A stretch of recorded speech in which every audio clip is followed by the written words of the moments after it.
Assalamualaikum warahmatullahi wabarakatuh. Jumpa lagi di channel kuliah Sejarah Indonesia Pra-Islam bersama saya Wahyu Setianingsih. Nah, sebelum kita mulai kuliah pada siang hari ini, mari kita membaca doa dulu.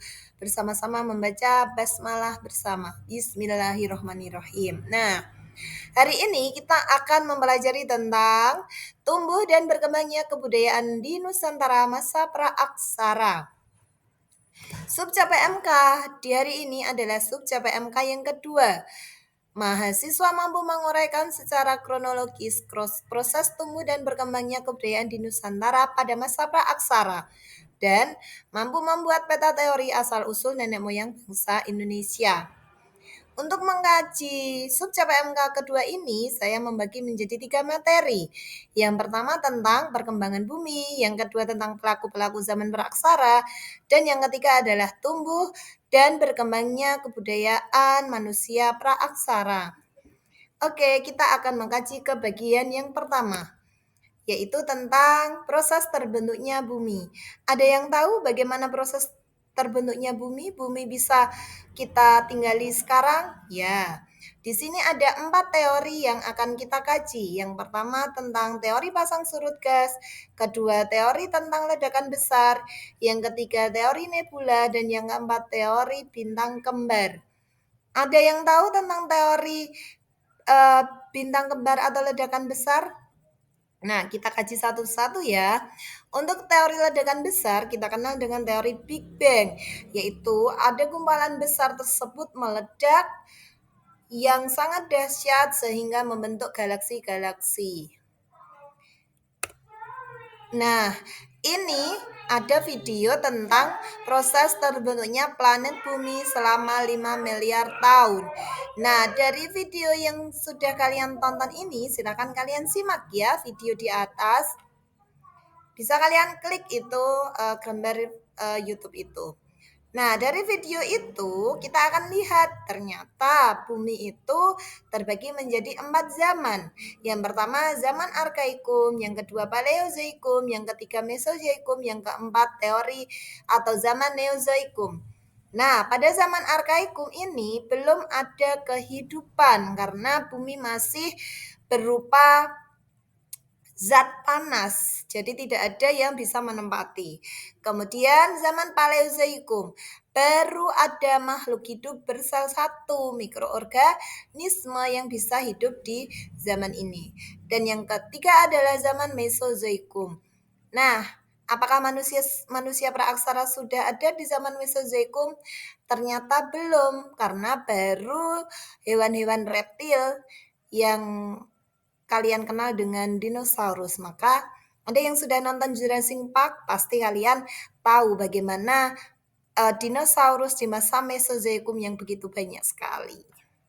Oke, yang terakhir adalah zaman Neozoikum. Zaman ini terbagi menjadi 2, zaman tersier dan zaman kuarter. Lah, di zaman kuarter inilah banyak sekali tumbuh kebudayaan masa praaksara. Nanti siapakah pendukung kebudayaan di zaman Pleistosen, zaman Holosen? Kita simak selanjutnya, yaitu materi kedua tentang pelaku-pelaku zaman praaksara. Nah, gambar siapakah ini? Ini adalah gambar Pithecanthropus. Pithecanthropus ini adalah salah satu manusia praaksara yang hidup di zaman itu. Pithecanthropus itu artinya adalah manusia kera yang berjalan tegak. Nah, di sini ditemukan oleh Eugene Dubois di daerah Trinil, Ngawi, Jawa Timur.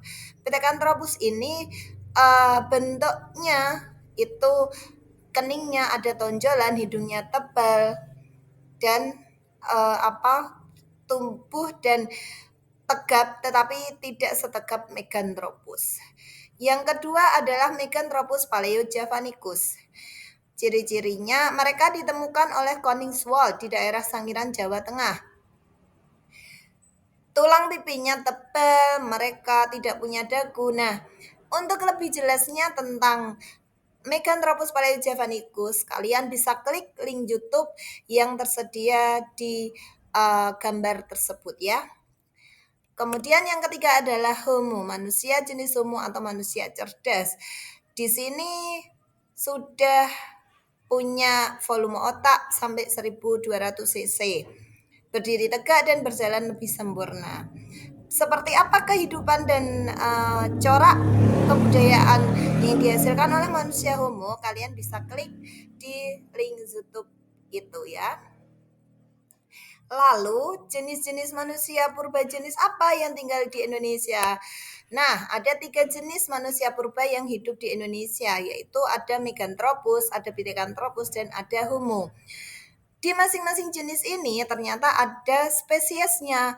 Untuk Pithecanthropus itu ada spesies Pithecanthropus robustus, Pithecanthropus erectus, Pithecanthropus dubois, dan Pithecanthropus mojokertensis.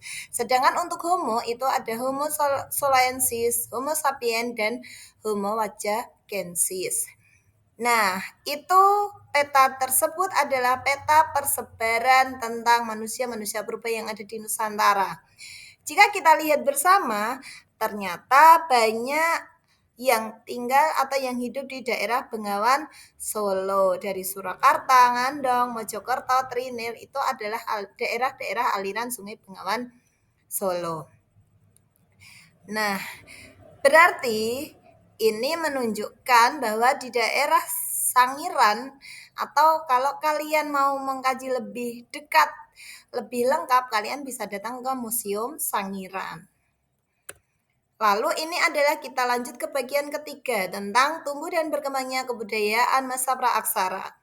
Di depan sudah saya jelaskan tentang zaman tersier, yakni terbagi menjadi zaman Pleistosen dan Holosen.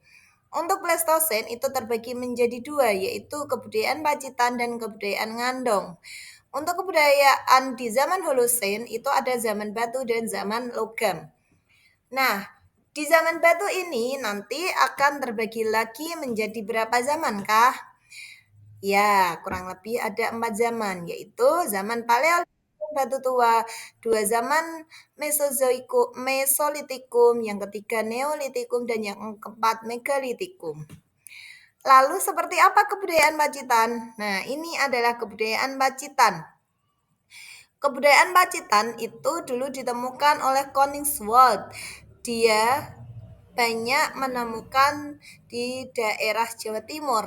Nah, hasil kebudayaannya ada kapak genggam, alat-alat dari tulang binatang, ada flake. Nah, fungsinya masing-masing. Misalnya kapak genggam itu digunakan untuk alat penetak.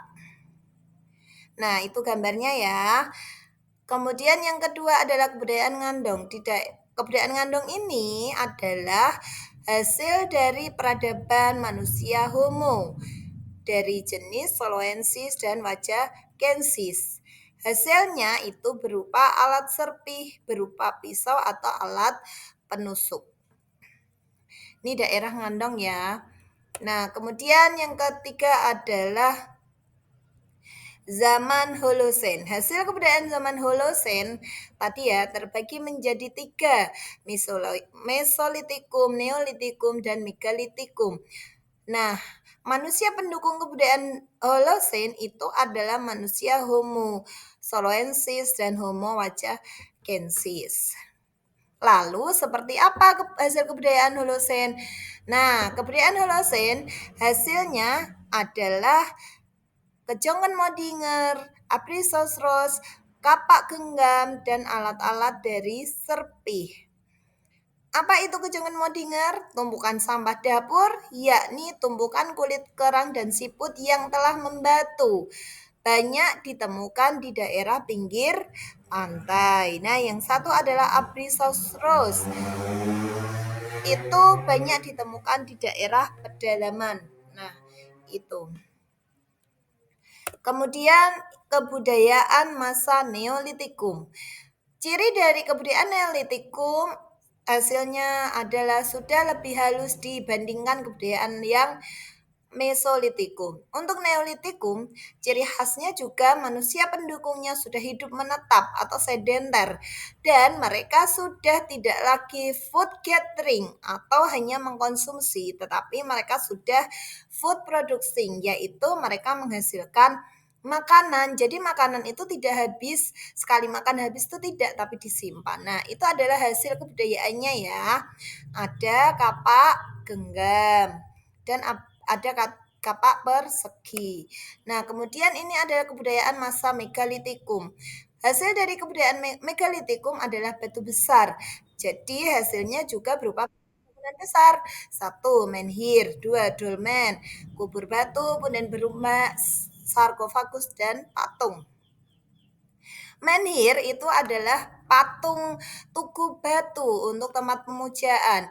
Dolmen adalah meja meja sesaji untuk tempat sesaji meja batu, dan sarkofagus serta untuk apa, tempat menyimpan mayat. Nah, biasanya sarkofagus itu banyak ditemukan di daerah Indonesia Timur karena mereka mengenal dengan bekal kubur. Jadi mayat yang mati itu akan diberikan bekal kubur, konon katanya untuk biaya perjalanan.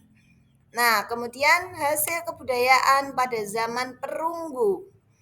Ada moko, nekara, kapak corong, arca, manik-manik, candrasa, kapak perunggu, bejana perunggu, dan yang ketiga adalah zaman besi. Nah, zaman besi ini alat-alatnya masih kita jumpai sampai sekarang. Contohnya adalah mata tombak, mata kapak, pisau, keris. Nah, itu adalah hasil-hasil kebudayaan zaman besi.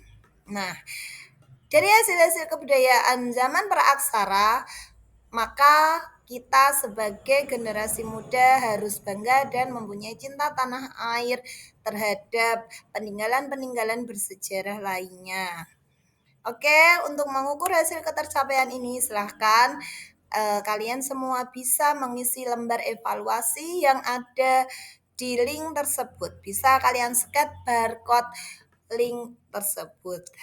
Semoga kuliah hari ini menyenangkan, dan jangan lupa tugas dikumpulkan hari ini juga, dan minggu depan kita akan ulas. Terima kasih atas atensinya untuk kuliah hari ini. Mari kita tutup kuliah hari ini dengan membaca doa faratul majlis. Bismillahirrahmanirrahim. Subhanakallahumma wa bihamdika asyhadu an la ilaha illa anta astaghfiruka wa atubu ilaik. Oke, see you next time. Terima kasih. Wassalamualaikum warahmatullahi wabarakatuh.